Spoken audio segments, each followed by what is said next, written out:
Dear friends, we have had 2 visitors to our railway. One of these, City of Truro, is a very famous engine. We were sorry when we had to say goodbye to him. The other visitor was different.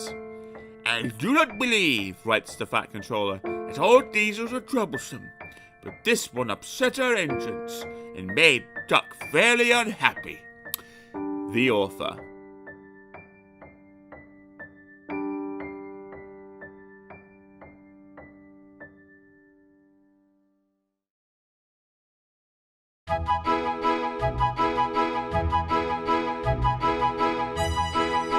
The Railway Series.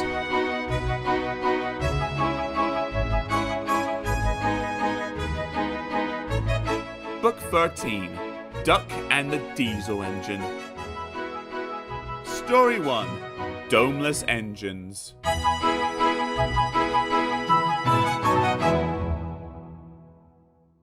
A special train arrived one day, and the Fat Controller welcomed the passengers. They looked at everything in the yard and photographed the engines. Duck's driver let some of them ride in his cab. "They're the Railway Society," his driver explained. "They've come to see us. Their engine's City of Truro. He was the first to go 100 miles an hour. Let's get finished, then we can go and talk to him." "Oh," said Duck, awed. "He's too famous to notice me." "Rubbish," smiled his driver. "Come on." Duck found City of Truro at the coaling stage. "May I talk to you?" he asked shyly. "Of course," smiled the famous engine. "I see you are one of yous." "I try to teach them our ways," said Duck modestly. "All ship shape and swing in fashion. That's right." "Please, could you tell me how you beat the Southwestern?"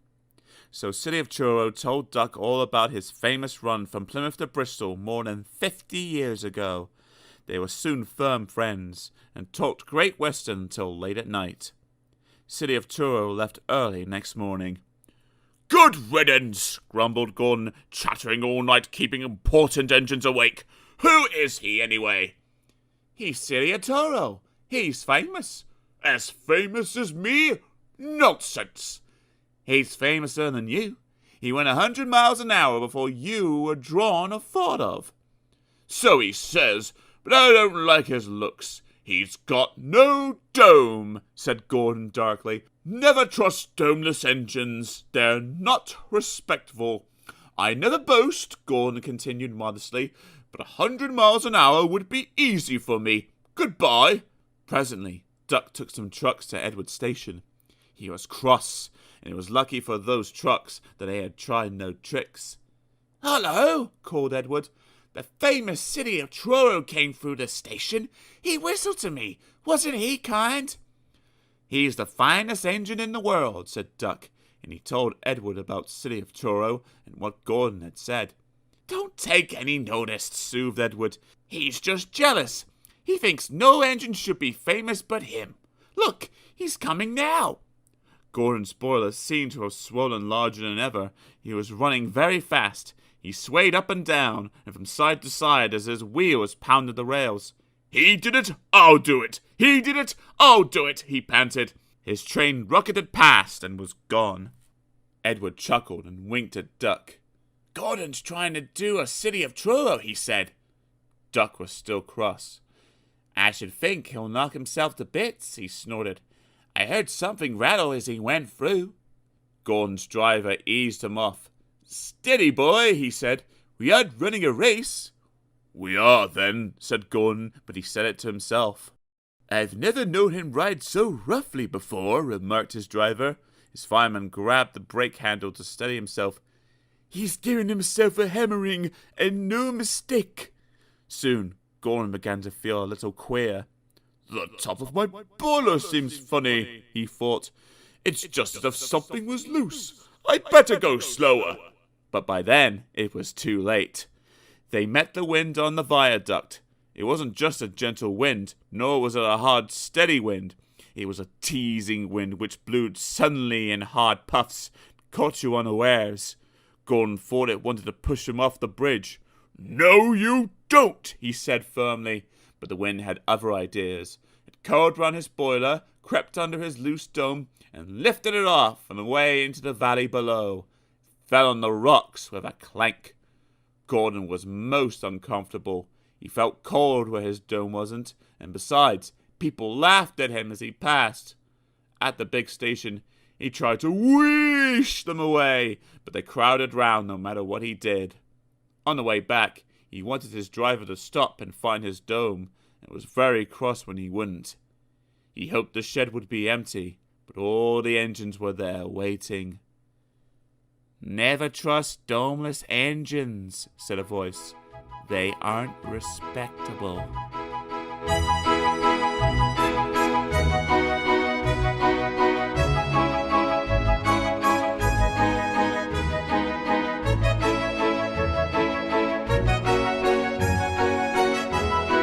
Story 2.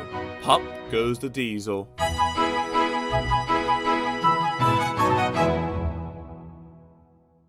City of Truro's visit made Duck very proud of being Great Western. He talked endlessly about it, but he worked hard too and made everything go like clockwork. The trucks behaved well, the coaches were ready on time, and the passengers even stopped grumbling.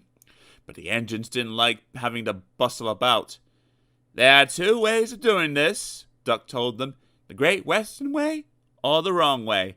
I'm Great Western and don't we know it, they groaned. They were glad when a visitor came. The visitor purred smoothly towards them. The fat controller climbed down. Here is Diesel, he said. I have agreed to give him a trial. He needs to learn. Please teach him, Duck. Good morning, purred Diesel in an oily voice. Pleased to meet you, Duck.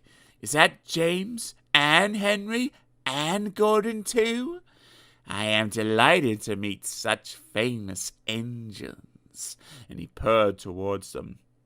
The silly engines were flattered. He has very good manners, they murmured. We are pleased to have him in our yard. Duck had his doubts.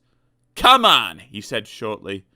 Yes, said Diesel. The yard, of course. Excuse me, engines. And he purred after Duck, talking hard. You're worthy, Fat. Sir Topham Hatt to you, ordered Duck. Diesel looked hurt. You're worthy, Sir Topham Hatt. Thinks I need to learn. He is mistaken. We Diesels don't need to learn. We know everything. We come to a yard and improve it. We are revolutionary. Oh, said Duck, if you're Gummy, perhaps you would collect my trucks while I fetch Gordon's coaches. Diesel, delighted to show off, purred away. With much banging and clashing, he collected a row of trucks. Duck left Gordon's coaches in the station and came back. Diesel was now trying to take some trucks from a siding nearby. They were old and empty. Clearly they had not been touched for a long time. Their brakes would not come off properly. Diesel found them hard to move. Pull!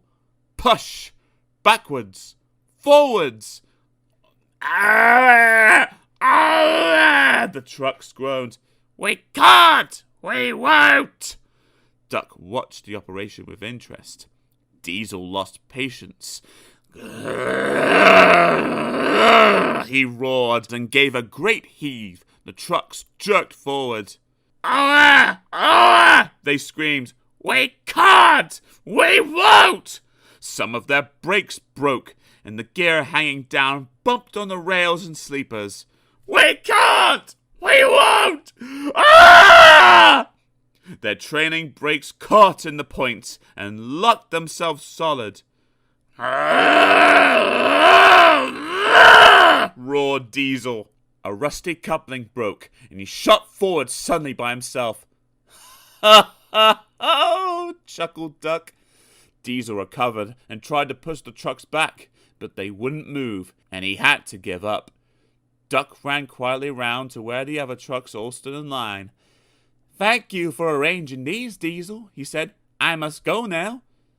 "Don't you want this lot?" "No, thank you." Diesel gulped. "And I've taken all this trouble," he almost shrieked. "Why didn't you tell me?" "You never asked me. Besides," said Duck innocently, "you were having such fun being revel whatever it was you said. Goodbye." Diesel had to help the workmen clear the mess. He hated it. All the trucks and coaches were laughing. Presently, he heard them sing. Their song grew louder and louder, and soon it echoed through the yard. "Trucks are waiting in the yard, tackling them with easel. Show the world what I can do," gaily boasted Diesel. In and out he creeps about like a big black weasel. When he pulls the wrong trucks out, pop goes the Diesel. He growled, and scuttling away, sulked in the shed.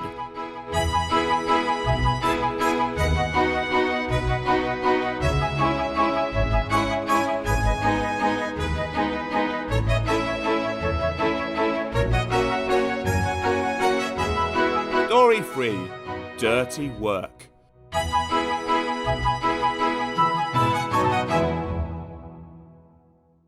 When Duck returned and heard the trucks singing, he was horrified. "Shut up!" he ordered, and bumped them hard. "I'm sorry our trucks were rude to you, Diesel," he said. Diesel was still furious. "It's all your fault. You made them laugh at me," he complained. "Nonsense," said Henry. "Duck would never do that. We engines have our differences, but we never talk about them to trucks. That would be disgraceful," said Gordon. "Disgusting," put in James. "Despicable," finished Henry. Diesel hated Duck. He wanted him to be sent away, so he made a plan. Next day he spoke to the trucks. "I see you like jokes," he said in his oily voice. "You made a good joke about me yesterday. I laughed and laughed. Duck told me one about Gordon. I'll whisper it. Don't tell Gordon I told you." And he sniggered away. "Ha ha ha!" guffawed the trucks. "Gordon will be cross with Duck when he knows. Let's tell him and pay Duck out for bumping us." Diesel went to all the sidings, and in each he told different stories. He said Duck had told them to him. This was untrue, but the trucks didn't know. They laughed rudely as they went by, and soon Gordon, Henry, and James found out why. "Disgraceful," said Gordon. "Disgusting," said James. "Despicable," said Henry. "We cannot allow it." They consulted together. "Yes," they said, "he did it to us. We'll do it to him, and see how he likes it." Duck was tired out. The trucks had been cheeky and troublesome. He had hard work to make them behave. He wanted a rest in the shed. "Whoosh! Keep out!" The 3 engines barred his way, and Diesel lurked behind. "Stop fooling," said Duck. "I'm tired." "So are we," hissed the engines. "We are tired of you." "We like Diesel. We don't like you." "You tell tales about us to trucks." "I don't." "You do." "I don't." "You do." The Fat Controller came to stop the noise. "Duck called me a galloping sausage," spluttered Gordon. "Rusty red scrap iron," hissed James. "I'm old square wheels," fumed Henry. "Well, Duck?" Duck considered. "I only wish, sir," he said gravely, "that I'd thought of those names myself, if the dome fits." The Fat Controller coughed. "He made trucks laugh at us," accused the engines. The Fat Controller recovered. "Did you, Duck?" "Certainly not, sir. No steam engine would be as mean as that." "Now, Diesel, you heard what Duck said." "I can't understand it, sir, to think that Duck of all engines. I'm dreadfully grieved, sir, but know nothing." I see. Diesel squirmed and hoped he didn't. I am sorry, Duck, the Fat Controller went on, but you must go to Edward Station for a while. I know he will be glad to see you. Beg pardon, sir. Do you mean now? Yes, please. As you wish, sir. Duck trundled sadly away, while Diesel smirked with triumph in the darkness.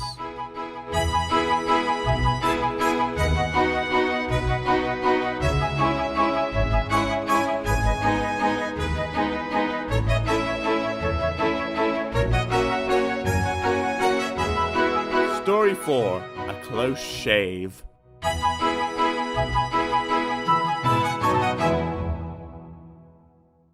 So Duck came to Edward Station. It's not fair, he complained. Diesel has made the Fat Controller and all the engines think I'm horrid. Edward smiled. I know you aren't, he said, and so does the Fat Controller. You wait and see. Duck felt happy with Edward. He helped him with his trucks and coaches, and sometimes helped foreign engines by pushing their trains up the hill. But Gordon, Henry, and James never spoke to him at all. One day, he pushed behind a goods train and helped it to the top. Peep, peep, goodbye, he called, and rolled gently over the crossing to the other line. Duck loved coasting down the hill, running easily with the wind whistling past. He hummed a little tune. Peep, peep, peep. That sounds like a guard's whistle, he thought, but we haven't a guard. His driver heard it too and looked back. Hurry, Duck, hurry, he called urgently. There's been a breakaway. Some trucks are chasing us. There were 20 heavily loaded trucks. Hurrah, hurrah, hurrah, they laughed. We've broken away, we've broken away, we've broken away. And before the signalman could change the points, they followed Duck onto the down line. Chase them, bump him, throw him off the rails, they yelled, and hurtled after Duck, bumping and swaying with ever-increasing speed. The guard saved Duck. Though the trucks had knocked him off his van, he got up and ran behind, blowing his whistle to attract the driver's attention. Now what? Asked the fireman. As fast as we can, said the driver grimly. Then they'll catch us gradually. They raced through Edward Station, whistling furiously, but the trucks caught them with a jarring jar. The fireman climbed back, and the van brakes came on with a scream. Braking carefully, the driver was gaining control. Another clear mile and we'll do it, he said. They swept through a bend. Oh, glory! Look at that! A passenger train was just pulling out on their line from the station ahead. The driver leapt to his reverser. Hard over, full steam, whistle. It's up to you now, Duck, he said. Duck put every ounce of weight and steam against the trucks. They felt his strength. On! On! They yelled, but Duck was holding them now.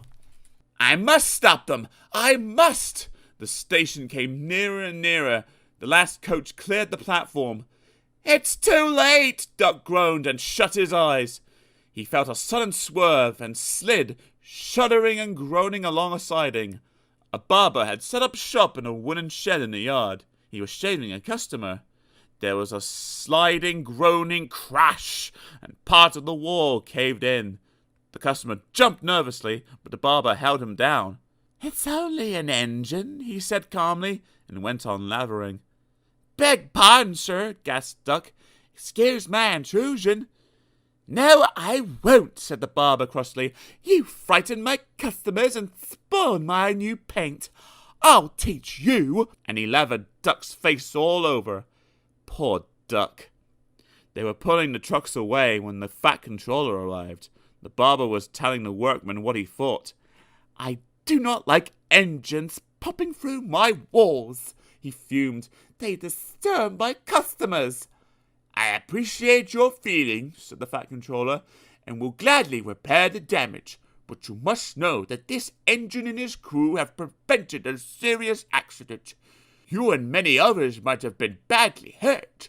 The Fat Controller paused impressively. It was a very close shave, he said.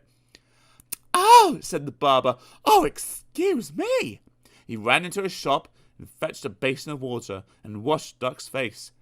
I'm sorry, Duck, he said. I didn't know you were being a brave engine.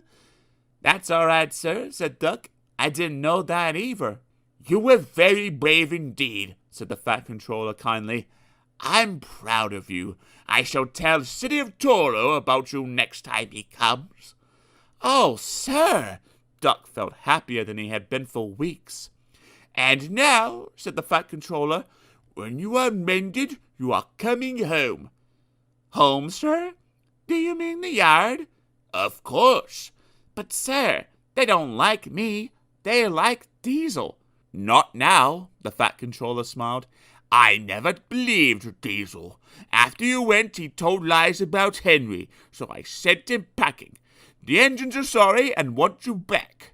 So a few days later, he came home shining with new paint. There was a really rousing welcome for Duck, the Great Western Engine.